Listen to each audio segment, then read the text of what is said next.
Shirt में एक problem हमारी अक्सर आती है, जो बहुत बड़ी प्रॉब्लम है। यहाँ पर जब हम आर्मोल का मार्क करते हैं तो आर्मोल में सिलबट आ जाती है, सिकुड़न आ जाती है और खिंचाव पैदा होने लगता है।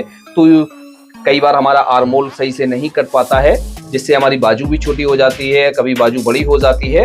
तो फ्रेंड्स, इसका आर्मोल का मार्क करने का क्या सही तरीका होता है? यदि हमने आर्मोल का मार्क सही से नहीं किया तो हमारे यहाँ पर शर्ट में शिकायत रहती है और शर्ट हमारी अच्छी तरीके से नहीं आती है और अच्छी दिखाई नहीं देती है। तो यहाँ पर मार्क करने का सही तरीका क्या है, तो हम आपको वो सही तरीका बताने वाले हैं। तो सबसे पहले आपको क्या करना है, यहाँ से हेलो एवरीवन, एक और नई वीडियो में आप सभी का बहुत बहुत स्वागत है। फ्रेंड्स, मेरा नाम है शाहिद। जैसा कि आपको मालूम है, हम आपके लिए कुछ ना कुछ नया लेकर आते रहते हैं। तो फ्रेंड्स, आज की इस वीडियो में हम आप लोगों को 40 साइज की एक रेगुलर फिटिंग की शर्ट कटिंग करना बताएंगे। इस शर्ट की जो कटिंग है बहुत ही सिंपल तरीके से और बहुत ही सरल तरीके से हम आपको समझाने वाले हैं कि जैसे आप बिगनर भी है, जैसे आपको घर पर बनाना है इस शर्ट को, तो आप इस शर्ट की कटिंग देखकर अच्छी तरीके से घर पर आप इस शर्ट को बना सकते हैं। कोई भी आपको प्रॉब्लम नहीं होने वाली है। तो इस वीडियो को पूरा देखिएगा, एंड तक देखिएगा, आपको अच्छी तरीके से समझ में आ जाएगा। और फ्रेंड्स, जैसे आपने हमारे फेसबुक पेज को अभी तक फॉलो नहीं किया है तो हमारे पेज को जरूर फॉलो कर लीजिए। फेसबुक पेज का जो नाम है वो एलटी टेलर्स है, तो वहां पर जाइए और हमारे फेसबुक पेज को भी जरूर फॉलो कर लीजिए। हम आपके लिए ऐसी ही बेस्ट वीडियो लेकर आते रहते हैं। तो चलिए दोस्तों, वीडियो को शुरू करते हैं। जैसा कि आप देख रहे हैं, हमने शर्ट की कटिंग करने के लिए इस तरह से फैब्रिक ले लिया है। ये हमारे पास फैब्रिक जो है वो डबल अर्स का है। तो डबल अर्स का जो हमने फैब्रिक लिया है वो 1 मीटर 60 सेंटीमीटर लिया है। जैसे आप सिंगल अर्स का फैब्रिक ले रहे हैं तो आप 2.25 मीटर फैब्रिक को लेंगे, तो जिसमें आपकी शर्ट आराम से निकल आएगी। अब फ्रेंड्स, इसका हम मेजरमेंट समझ लेते हैं। 29 इंच की लंबाई है, 18 इंच इसका शोल्डर है, 40 इंच इसका सीना है और 24 इंच इसका जो है वो बाजू है और 15.5 इंच इसका कॉलर है। इसका जो सीना है वो 40 इंच है और पेट भी इसका 40 इंच है। तो दोनों चीजें हमारी बराबर हैं। तो किस तरह से हम इसकी कटिंग करेंगे, तो कटिंग को शुरू करते हैं और आपको अच्छी तरीके से समझाते हैं। तो सबसे पहले हमें क्या करना है, इस कपड़े को उल्टा फोल्ड करके बिछाना है। तो कपड़े को हमने इस तरह से बिछा लिया है। सबसे पहले हमें क्या करना है, इसकी जो कन्नी है इसको हमें निकालना है। तो सबसे पहले हम साइड से एक मार्क करते हैं। फैशन पट्टी और बटन टेक के लिए हम यहाँ पर मार्क करेंगे। तो फैशन पट्टी की जो चौड़ाई हम रखेंगे वो रखेंगे 1.25 इंच प्लस हाफ इंच का मार्जिन रखेंगे। तो यहां से हम मार्क करेंगे 2.25 इंच पर।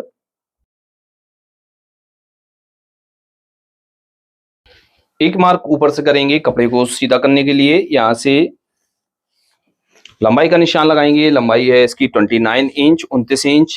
तो यहां से पूरा मार्क करेंगे 29 इंच पर।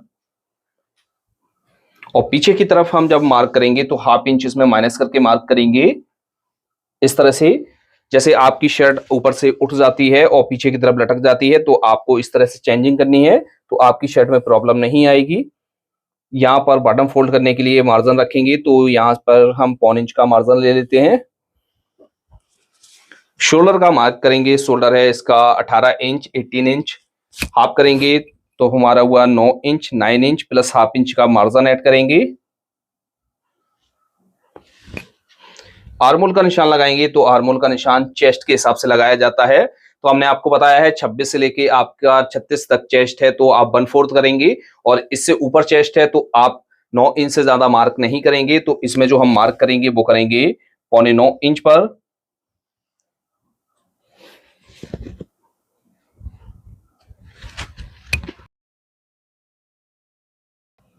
खाली का निशान लगाएंगे कॉलर का। तो ये 40 चेस्ट की शर्ट कटिंग कर रहे हैं तो यहां से हम मार्क करेंगे 3.25 इंच पर, और यहां से भी हम 3.25 इंच पर मार्क करेंगे।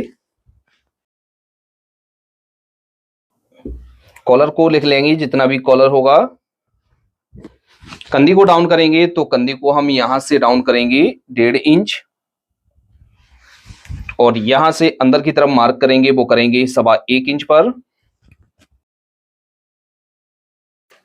चेस्ट का निशान लगाएंगे। चेस्ट है इसका 40 इंच, तो 40 का 4th भाग करेंगे, हमारा हुआ 10 इंच। इस तरह से 10 इंच पर मार्क करेंगे। अब यहाँ पर लूजिंग का मार्जिन ऐड करेंगे। तो इसको हम नॉर्मली फिटिंग का बना रहे हैं तो इस यहाँ पर जो हम मार्जिन ऐड करेंगे वो करेंगे 2.25 इंच का। बॉटम पर मार्क करेंगे। तो बॉटम पर मार्क हमारा चेस्ट के हिसाब से लगाया जाएगा। जितना भी चेस्ट है उसका 1/4 करना है, हमारा हुआ 10 इंच प्लस 2 इंच का मार्जिन ऐड करेंगे यहाँ पर। ऊपर हमने 2.25 इंच का किया हुआ था, नीचे हम 2 इंच का मार्जिन ऐड करेंगे और इसमें हम शेप देंगे। इसमें ज्यादा आपको शेप नहीं देनी है क्योंकि इसका जो चेस्ट है और इसका जो स्टोमच है वो बराबर है, तो इस तरह से आपको मार्किंग जो करनी है, साइड की फिटिंग का जो मार्क है वो कम करना है। और जैसे आपका चेस्ट स्टोमच कम है तो आप मार्क अच्छी तरीके से कर सकते हैं। अब शर्ट में एक प्रॉब्लम हमारी अक्सर आती है, जो बहुत बड़ी प्रॉब्लम है, यहाँ पर जब हम आर्मोल का मार्क करते हैं तो आर्मोल में सिलबट आ जाती है, सिकुड़न आ जाती है और खिंचाव पैदा होने लगता है। तो कई बार हमारा आर्मोल सही से नहीं कट पाता है, जिससे हमारी बाजू भी छोटी हो जाती है, कभी बाजू बड़ी हो जाती है। तो फ्रेंड्स, इसका आर्मोल का मार्क करने का क्या सही तरीका होता है? यदि हमने आर्मोल का मार्क सही से नहीं किया तो हमारी यहाँ पर शर्ट में शिकायत रहती है और शर्ट हमारी अच्छी तरीके से नहीं आती है और अच्छी दिखाई नहीं देती है। तो यहाँ पर मार्क करने का सही तरीका क्या है, तो हम आपको वो सही तरीका बताने वाले हैं। तो सबसे पहले आपको क्या करना है, यहाँ से इस तरह से लाइन को ऊपर की तरफ खींचना है। अब यहाँ पर जो हम मार्क करेंगे वो करेंगे यहाँ पर 1.25 इंच का मार्क करेंगे इस तरह से, और यहाँ पर अच्छी तरीके से हम शेप देंगे। तो यहाँ से आपको इस तरह से राउंड में यहाँ पर शेप देना है, इस तरह से आपको यहाँ पर शेप देना है। तो जब आप इस तरह से शेप देंगे तो आपके आर्मोल में कोई भी प्रॉब्लम नहीं आने वाली है। तो इस तरह से आपको मार्किंग करनी है। बटन पर हम निशान लगाएंगे, इसको हम ओपन बटन बना रहे हैं, तो हम क्या करेंगे, यहाँ से नीचे वाले मार्क से 2 इंच पर एक मार्क करेंगे और यहाँ से 1/2 इंच दूरी तक तो हम इसको स्ट्रेट रखते हैं और यहाँ पर इस तरह से हम राउंड देना स्टार्ट कर देते हैं। तो इस तरह से हम राउंड दे देते हैं। तो फ्रेंड्स, इस तरह से हमारे सामने के पार्ट में मार्किंग की जाती है। आपको इसकी मार्किंग अच्छी तरीके से समझ में आ गई होगी। यदि आपको अच्छी तरीके से समझ में आ गई है तो आप हमारी वीडियो को लाइक जरूर कीजिए। आपके एक लाइक से दोस्तों हमें मोटिवेशन मिलता है। हम आपके लिए ऐसी ही बेस्ट से बेस्ट वीडियो लेकर आते रहते हैं। तो अब इसकी हम कटिंग कर लेते हैं।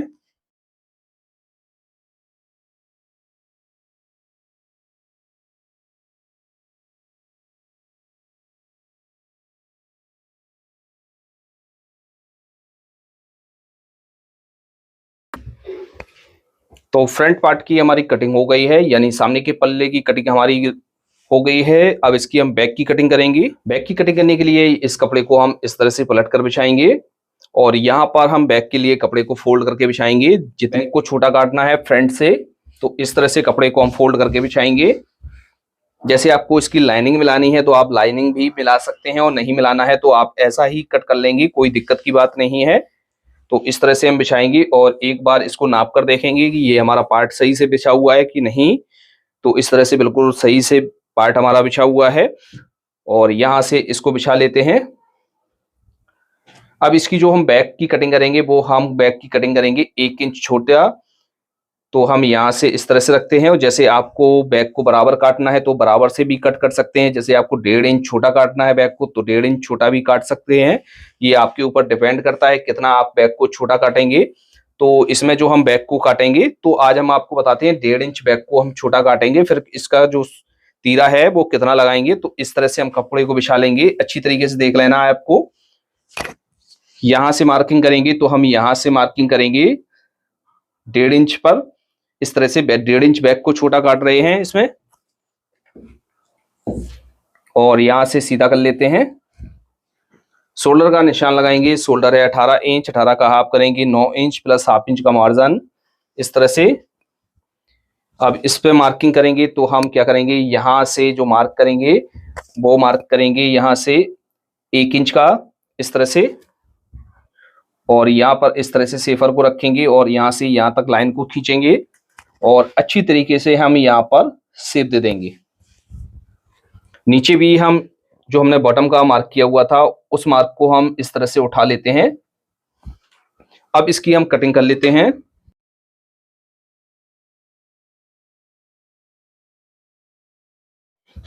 नीचे का पार्ट जो बैक का है वो हम 2 सूत से 3 सूत छोटा काटते हैं, जिससे हमारी जो बैक का पार्ट है वो बढ़ता नहीं है और फ्रंट का पार्ट हमारा अच्छी तरीके से परफेक्ट आ जाता है।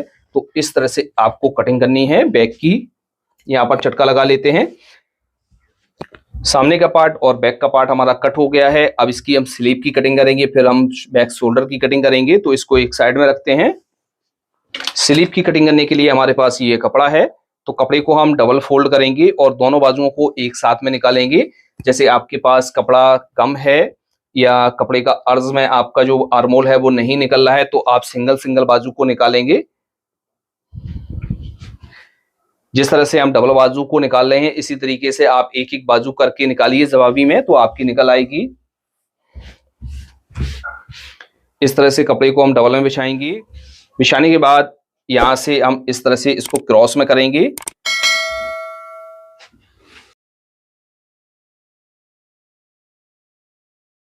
तरह से क्रॉस में करने के बाद इस पर हम मार्किंग करेंगे। तो सबसे पहले एक ऊपर से मार्क करेंगे, इसकी लंबाई का निशान लगाएंगे, यानी बाजू की जो लंबाई का है उसका निशान लगाएंगे। तो इसकी जो बाजू की लंबाई है वो 24 इंच है, तो 1 इंच माइनस करके हम 23 इंच पर मार्क करेंगे। इसको सीधा कर लेते हैं। यहां से हम इसमें जो कफ डालेंगे वो 9 इंच का डालेंगे, तो 9 का हाफ करेंगे, हमारा हुआ 4.5 इंच। 1 इंच की हाफ इंच की हमारी इसमें डट पड़ेगी, तो हाफ इंच और ऐड कर लेते हैं, और हाफ इंच मार्जिन का। तो इस तरह से हम यहाँ पर 1 इंच मार्जिन ऐड कर लेते हैं। अब यहां से बाजू को डाउन करेंगे, तो यहां से बाजू को डाउन करेंगे 4.5 इंच, इस तरह से। अब यहां पर मार्क करेंगे, तो आर्मोल काटा हुआ था 9.25 इंच, तो 9.25 इंच में हाफ इंच ऐड करके 9.25 इंच पर मार्क करेंगे।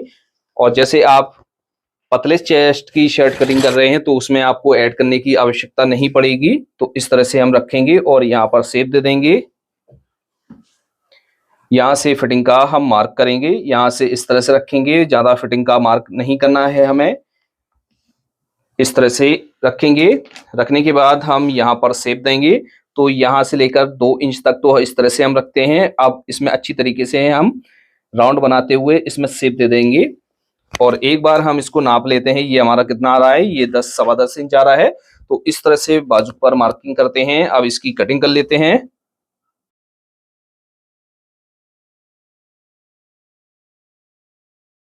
तो इस तरह से बाजू को कट कर लिया है। इसमें से 2 पार्टों को उठाएंगे, 2 पार्टों में हम शेप देते हैं। ये हमारे सामने के पार्ट बन जाते हैं। तो इस तरह से रखेंगे और सामने के पार्ट को हम तैयार करेंगे। तो यहाँ से हम शेप देंगे इसमें, यानी जो है बाजू में गड्ढा देंगे। तो इस तरह से हम इसको कट कर लेते हैं, और यहाँ पर एक झटका लगा लेते हैं, जिससे मालूम रहेगा हमारा सामने का पार्ट कौन सा है। बाजू को इस तरह से लेंगे, लेने के बाद इस तरह से हम इसको मिलाकर रखेंगे। और बैक में आपको शेप देखनी है। जैसे आपकी ये बैक ज्यादा उठी हुई है, तो इसको आपको थोड़ा सा कट करके बराबर कर लेना है, ज्यादा उठा हुआ नहीं होना चाहिए। तो इस तरह से हम बाजू की कटिंग करेंगे। अब इसमें चाक पट्टी की कटिंग करेंगे। तो ये फ्रंट का पार्ट है, ये बैक का पार्ट है। तो बैक के पार्ट में हमारी चाक पट्टी की कटिंग की जाती है। तो यहाँ से इस तरह से रखेंगे, और इस कपड़े को इतना फोल्ड करेंगे कि कपड़े के 3 भाग बराबर बराबर हो जाएंगे। यानी जो ये कपड़ा है, इसको हम 3 भाग में डिवाइड कर लेंगे। इस तरह से मार्क करेंगे। बाजू की चाक पट्टी की लंबाई रखेंगे, वो रखेंगे 5.25 इंच, इस तरह से कट करेंगे, और यहाँ पर क्रॉस में झटका लगा लेंगे। तो इस तरह से हमारी बाजू की कटिंग हो जाती है। शोल्डर की कटिंग करेंगे, तो शोल्डर की कटिंग करने के लिए हमने इस तरह से कपड़ा ले लिया है। इस पर हम मार्किंग कर लेते हैं। ये हमारा उल्टा हिस्सा है। अब इस कपड़े को हम फोल्ड करके बिछाएंगे शोल्डर की कटिंग करने के लिए।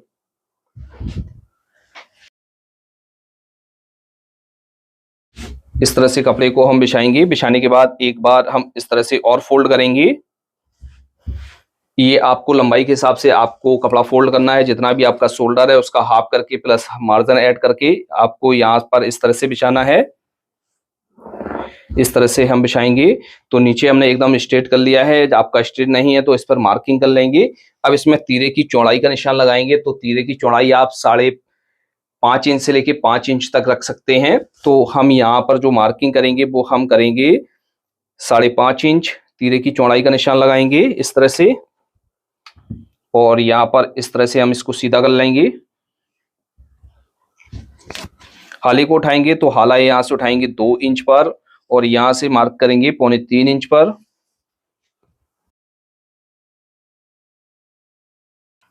इस तरह से हम इसमें शेप दे देंगे। तीरे की लंबाई का निशान लगाएंगे। लंबाई है इसकी 18 इंच, तो 18 का हाफ करेंगे 9 इंच प्लस हाफ इंच का मार्जिन। इस तरह से मार्क करेंगे। 2 सूत और आगे मार्क कर लेंगे। नीचे भी हम उतना ही मार्क करते हैं, और यहाँ से इस तरह से रखेंगे इसको और यहाँ पर शेप दे देंगे और यहाँ पर भी हम अच्छी तरीके से शेप दे देंगे। तो इस तरह से हमारे शोल्डर की मार्किंग हो जाती है। अब इसकी कटिंग कर लेते हैं। तो इस तरह से बैक शोल्डर की कटिंग हो जाती है। एक बार हम आपको सारा खर्चा मिलाकर दिखा देते हैं। तो यहाँ से हम शोल्डर को इस तरह से हाफ इंच ऊपर की तरफ इसकी तल पर चढ़ा लेंगे और इस तरह से रखेंगे और ये हमारा शोल्डर इस तरह से टूट जाएगा।